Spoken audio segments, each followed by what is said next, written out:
Hello and welcome to the Gaggle, where we challenge and, if necessary, destroy media narratives. I'm George Szamuely. With me today, of course, is co-founder of the Gaggle, Peter Lavelle, host also of RT's talk show Crosstalk.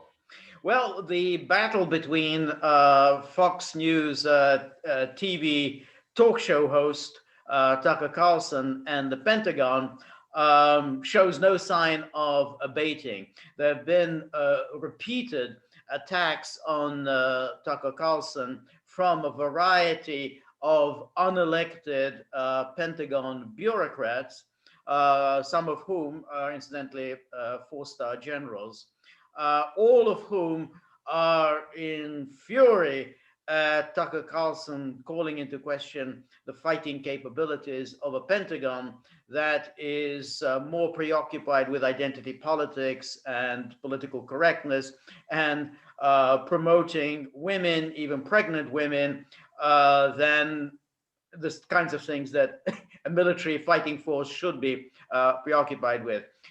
Evidently, the military are furious about this and are continuing to charge with Tucker Carlson with all sorts of very nasty personal themes, including the tiresome one of, well, who the hell are you? You haven't served in the military, as if somehow you can only talk about security and defense issues if you've actually served in the military. So presumably, unless you've actually had cancer, you have no right to talk about cancer.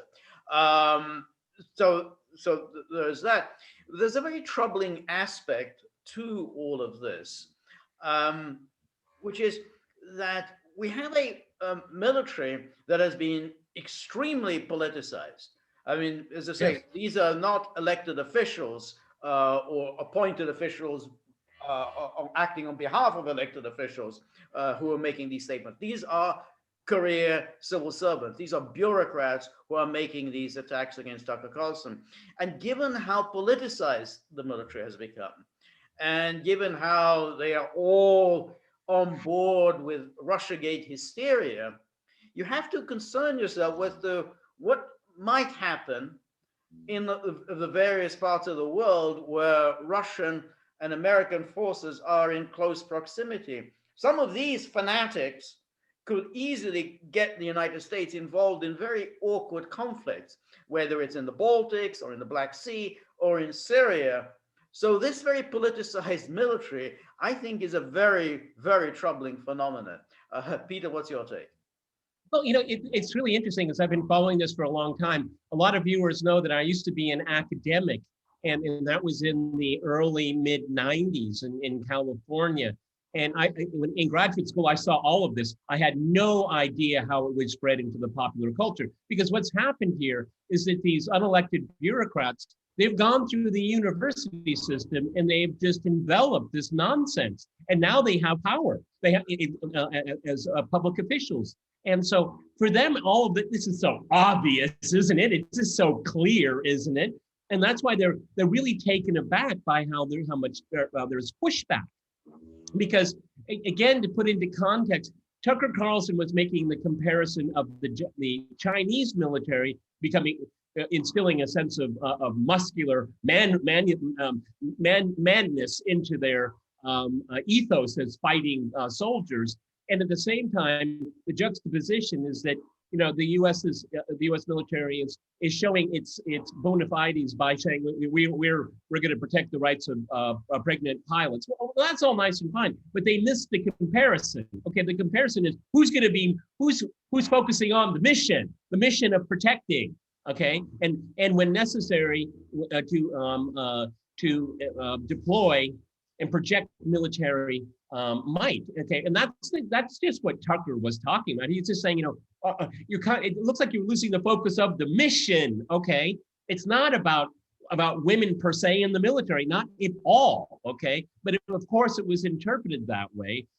But they're stepping back because number one, well, he's just a talk show host. Yeah, he's got the most popular talk show in America. Okay, and while others over at Fox, they've seen their ratings go down, flatline.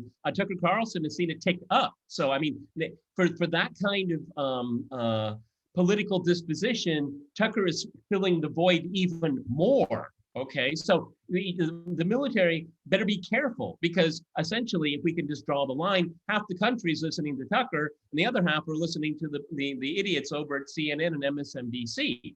Okay, but what's really one of the reasons why I think they're stepping back is that something that you and I said talking about this earlier is that there's some people in the military are thinking, ah, we're alienating the base of the men, because it's a volunteer force that will potentially come into the military. Oh, these guys from the red states will say, what? I'm not going to get involved with that nonsense.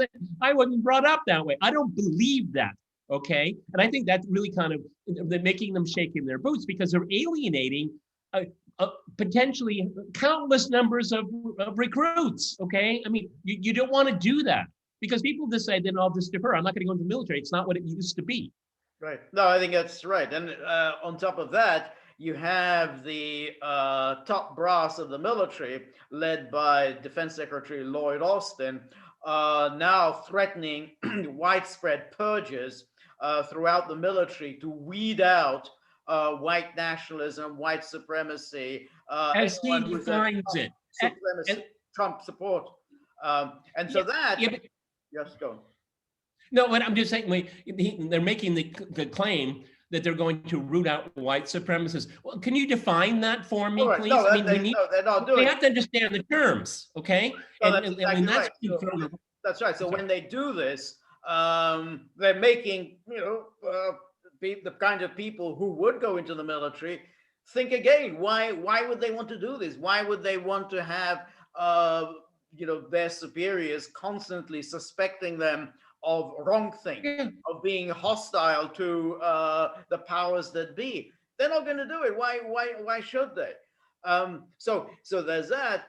But the very troubling aspect of it, and we saw this particularly during the first Trump impeachment, when you had all these strange people coming out of the woodwork who were in the national security state, the various Vindmans and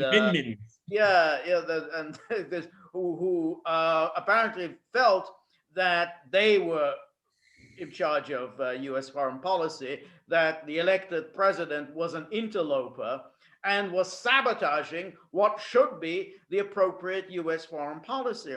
So we can assume that these are the sorts of people who are in very senior positions in the U.S. military. And that's why, given the Russophobia that is so regnant among the U.S. elites, the media elites, the national security elites, I think this is a very dangerous kind of explosive situation, because since these people don't think that they are responsible to anyone, to elected leaders or anything, they could well provoke the kind of crisis. You remember when you saw those movies in the 1960s, like Dr. Strangelove or 7 Days in May, when the military people thought they knew better than the elected politicians, and so it was up to them to sort things out with the Russians.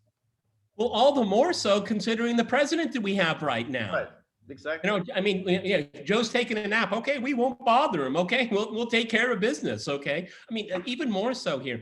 I guess what's really just so extraordinary for me is that I'm not surprised by this kind of this narrative that they're trying to push on us. We've been experiencing it our entire life, and it's coming to some kind of boiling point right now. But the fact that it's seeped into the military, that terrifies me.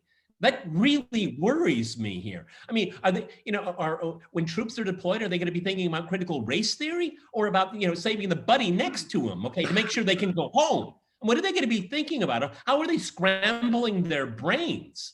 I mean, should I shoot or should I shoot? This is a person of color. Maybe this person won't be, maybe they're really friendly to me. No, you don't need to be thinking about any of that stuff. That you have the mission and you execute. Okay, that's how it works. No, that's right. And particularly your buddy, your soldier, you have to be thinking about, well, he might think that I'm being offensive to him. He might think that I spoke to him a little sharply. I wasn't sufficiently polite. On the battlefield. he might file a complaint and charge me with racism. I mean, you don't want soldiers to be thinking about that they're going to be out in human resources department answering charges of racism. But it's an interesting thing because again, it goes back in history to Soviet times. Remember the Soviet times, we had the military that was run by all these commissars. Then, of course, when the Soviets performed abysmally in their various military conflicts, I mean, they lost to Poland in 1920, then they lost to Finland. I mean, effectively lost to Finland and gave, of course, the Nazis all sorts of ideas about that these people might be a pushover. Stalin then changed the policy, pushed out the commissars, and deferred to the military professionals. So we may get to a situation where American forces suffer a humiliating defeat and then realize, hey, we've been more focused on identity politics than actually training people to fight wars. But we've seen this. I mean, they constantly are focusing on the like over the last 20 years, this counterinsurgency stuff. Okay, COIN they call it. Okay, that is not the conflict of the future. I mean, I was just reading today the Defense Department and their associated think tanks have had a series of 4 simulated war games with China. You know what the result is, George? They lose every single time. Because they've been working on the wrong things, counterinsurgency. They still see, even if we had a president that wanted to get out of the Middle East, but when your entire military is directed to fight counterinsurgency, you don't know how to deal with any other conflict. Okay, and then plus it's just this diversity mafia, and they've been able to dig their way into the Defense Department. Now we have the diversity department and the diversity assistant and all. It goes on and on and on, and it's just a grift. Okay, and they've got themselves into the military now. So it's good for some people, obviously, and it's good, of course, for the left when they beat their chest saying, look how diverse we are here as the country crumbles in front of us, but at least we're a diverse country, okay? And that's just ridiculous here. And it's not popular with most people, okay? It's just not. I mean, when I watched, Joe Biden talking about, we're gonna have new hairdos for the Pentagon, it's like, what? Right. What are you talking about? Right. Though he wouldn't explain why he bombed Syria, but he's telling us that we're going to get new hairdos. That's right. I mean, if that doesn't tell you something's wrong, I don't know what else it. And then when they start talking about designing flight suits for pregnant women, it comes as a surprise to many Americans that pregnant women are going to be put in combat situations. And how do they think other soldiers, the male soldiers, are going to respond when they see a pregnant woman struggling on the battlefield? They are likely to be more preoccupied with saving her than focusing on winning the battle. So these things must have come as a great surprise to the public watching it, which is, I think, why the Pentagon was so stung by Tucker Carlson's criticism, because people are finding things out. I didn't know that. They say that's a sort of awkward. All these things are being done under the surface. No one really knows about them until just simply writes them on Tucker Carlson. But it really tells us that this ideology, it becomes first nature to you. Is that for people that believe in this ideology, it's common sense. So they talk about it openly and gleefully. But there are people like us who say, "What are you talking about? Okay, what are you talking about? Right? Are you talking about a maternity ward? Or are you talking about the military? What is it?" Yeah. Because I'm very dubious of military adventures, but I'm very pro-family, and I think have as many children as you want, and I think the state should help you. But I'm not sure this is the right way to fuse everything in. Okay, I just have my doubts about that. I don't think that. I mean, it's one thing you have your officers, and they have their families in their vicinity. It's quite another thing when you have the family issue seeps in to battlefield planning. Yeah, the cockpit. If there's anything, well, what are you focused on? Are you winning the battle or making sure that the children are looked after of your officers? So, you can say, what exactly are their priorities? Well, of course, we've seen, and the Biden administration is really a manifestation of this, is a liberal, politically correct ideology that, as you say, has been going through the universities for the past few decades, and now infiltrates the military. And the spokesman for which are people such as Alexandria Ocasio-Cortez, because this is the military she would have designed. You can see, that's kind of the military that I want. The thing is that what you and I have experienced in our lifetime watching this happen is that we feel every day we're losing more and more ground. But then every once in a while, and I think Tucker really hit a nerve, because there's have much more equality, which is morphing into equity. But I mean, I went through university and thinking, I don't think there should be a problem if there's like 50-50 men and women professors. I don't care. As long as they're competent, I don't really care about it at all. But then when you get to this point where your ideology trumps your mission, that's when you say, we've gone too far. That is really too far. Okay. Right. Well, that's where the Soviet analogy becomes apt, because that's right. They kind of created a sort of a egalitarian, democratized military. Suddenly they couldn't fight wars, and they really needed to fight wars in World War II, because they were up against the most formidable military machine in the world. They couldn't afford social experiments in the military. Out went the commissars, in came the top brass, and boy, did they impose discipline on their forces. So and what they did was they brought back the usual veneration of military history. They didn't talk about if they were bourgeois or working class. No, these were great generals. Oh, and then the churches and the bells started ringing in, and the clergy that had been oppressed started praying with their flock for their troops in the field. Yes, that you go back to basics here, okay? And that was the combination that won fighting the greatest military machine ever assembled at the time. Exactly. That's how you win it. You use all of your resources and you use them effectively here. And the U.S., you got to start putting some walls here, or else, first of all, it's going to turn into the laughing stock of the world. Okay, stay focused on the mission. That's all we're trying to say here. Right. Stay focused on the mission. Right. No, that's right. But I think that's also, I don't think it's appropriate for them to wade into domestic politics. I mean, you've always had a military that stayed out of politics. You don't attack journalists. You don't get into political debates. The defense secretary, he can do that. Or any of the political appointees in the Pentagon, Biden or whoever speaks on behalf of Biden can do that. Professional military men have no business attacking a journalist. I mean, that is clearly wading into domestic politics and is and violating the whole sort of distinction between the civil and the military. And that's another aspect which is very troubling about all of this, that these are professional military people who feel they have such arrogance that they feel they can just wade into domestic politics and start attacking journalists that they don't like. Well, it's so worrisome is that they're marshaling all of their forces in Congress, in the media, in academia, and now they have a willing recruit. They have the military now to broaden the front, as it were, here. This is very, very disturbing. And as I said in the very beginning of our video, is that this is just going to alienate the people you need. You're not all West Pointers, okay? Okay, you're going to need the grunts to come in. Okay, yeah.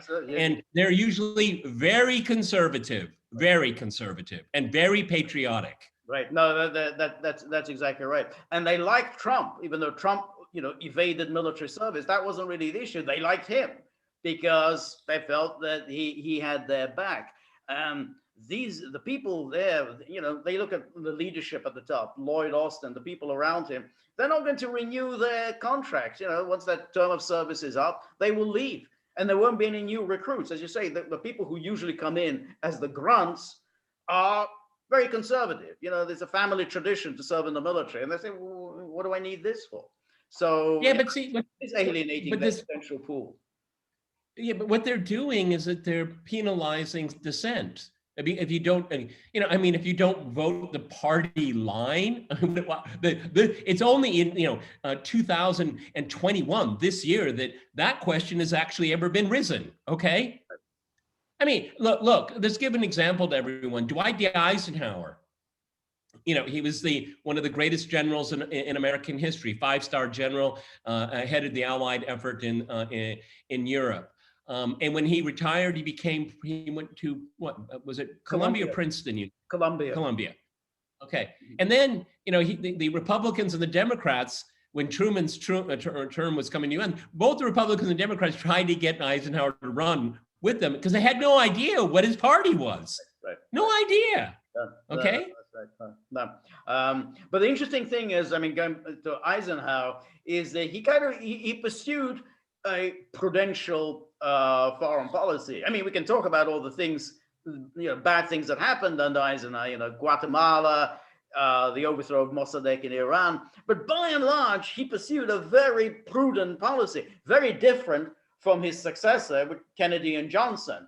And Eisenhower would not have gone America so heavily involved in Vietnam. He wouldn't have done it. Not a chance. Not a chance. After he went to Korea, and the old adage that other presidents have not lived up to is never fight a land war in Asia. Okay, and Eisenhower saw it with his own eyes. And you know what? I mean, it's a kind of trite, but when he was running for president, he said, "I will go to Korea. I will end this. I will end this conflict, lickety split." And that's exactly what he did, because he thought it was hopeless. Because he was a military man. He understood it. Right. That's right. That's exactly right. And he was skeptical, and that was a very good thing. Which is, you're skeptical people who come to you and say, "Hey, I've got this great plan for a quick military victory." Yeah, right. You go work on this plan some more. He knew from experience in World War II. Too many generals come to you with, "Hey, I've got another great plan how we can win this war in the next 3 months." I mean, like Arnhem, well, we're going a bit far off. Well, I was thinking about that too. Oh, right, we're really exactly. getting geeky here. Yeah, exactly. Really getting geeky. Right, but that was it. He didn't like that plan. He knew that this would end in disaster, but the British kind of, wanted it so badly. He got to go, "All right, go ahead." Montgomery. From Yeah. Montgomery, Exactly. Yeah, exactly. No, but the also thing that we can finish up on this is that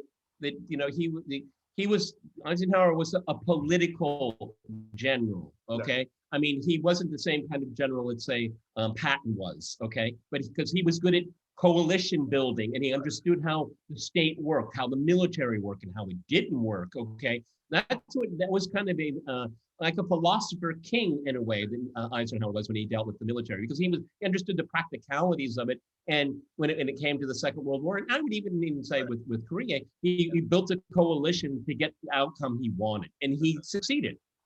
No, that's exactly right. Yeah. No, and I think it's been a kind of tragedy in American history that his successors moved so far away from his caution and prudence. I mean, people always just quote his famous kind of exit interview when he talked about the military-industrial complex, but they don't really talk about the rest of his presidency and the rest of his career, which was all about caution and not listening to reckless advisors.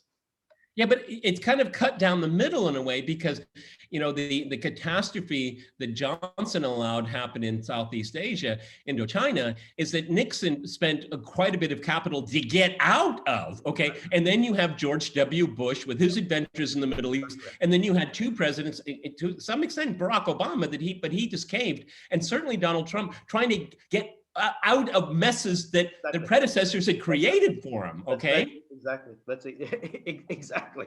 Yeah. So, but it's a lot easier to get in, but it's almost impossible to get out. We learned that under Trump. No, absolutely right. All right, Peter. We will, of course, maintain our customary laser-like focus on the Pentagon and their war against the media. Remember, we are now on Rumble, so you can look us up on Rumble. And we will be back. So if you like the gaggle, please like, share, and subscribe. See you soon. Bye.